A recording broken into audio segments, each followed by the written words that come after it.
We all know that we should be eating healthy foods, but what does that really mean? Is that the same thing as eating the right foods for your body? The answer is no. Eating healthy foods is important, but it's not the only thing that matters. You need to make sure you're eating the right foods for your body, on the right schedule, and in the right combinations and portions. Let me highlight a few client examples to show you the difference between eating healthy and eating right. The first is one of my recent clients who already knew she had a gluten sensitivity, so she strictly avoided gluten. Through functional testing, we found that she was still having reactions to gluten, even though it wasn't in her diet. How could that be? Her body was perceiving other foods as one of the gluten proteins, releasing antibodies to the gluten, even though it wasn't actually present. Using the information we gathered from her testing, she removed the other foods that she was sensitive to, and she removed the foods that most commonly cross-react as gluten. This not only eliminated her chronic digestive issues, but she effortlessly lost 18 pounds. Now, the 18 pounds was not all fat, but it was fluid retained throughout her body due to the chronic inflammation these foods were causing. The second client was following a low carbohydrate diet due to a recent pre-diabetes diagnosis. In her case, she was using a continuous glucose monitor, or CGM, to closely monitor her blood sugar throughout the day and night. This is invaluable information that cannot be gathered in any other way. She wasn't having any overt symptoms of low or high blood sugars, but she was struggling to lose weight.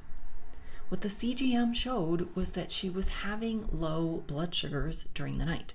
This was causing sleep disturbances that she wasn't really aware of. Armed with this data, we took a look at what she was eating and when she was eating. We found that she was under-eating overall and consuming very little protein. When she began prioritizing protein and ensuring that she hit the intake goal every day, the low blood sugars immediately stopped. She slept through the night and ultimately started losing weight. The third client is myself. A few years back, I was following a very clean, whole food, mostly vegetarian diet, but I was struggling with bloating, gas, acne, and chronic muscle soreness. Through functional testing of my own, I found that I had numerous nutrient deficiencies, blood sugar imbalances, food sensitivities to foods that I was consuming every single day, and a pretty serious pathogen in my gut. How could that be? I was literally eating nothing but plants. This was not the best nutrition plan for me to follow. My body needs more protein, specifically from animal sources, and more healthy fat. Plants are neither high in protein nor fat. They're essentially all carbs. My metabolic type did not support the foods in these portions. I was also eating too often, causing blood sugar imbalances and insulin resistance. With the pathogen, I wasn't digesting food well. This bug had probably been present for many years. One of the main reasons I had transitioned to plant-based eating back then was because I didn't feel well when I ate big portions of meat. I thought that meant that my body didn't do well with meat, but it actually meant I had digestive dysfunction due to low stomach acid and lacking digestive enzymes.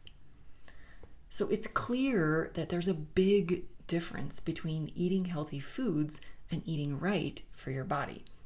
What works for one person may not work for another due to food sensitivities, metabolic type, and other individual factors.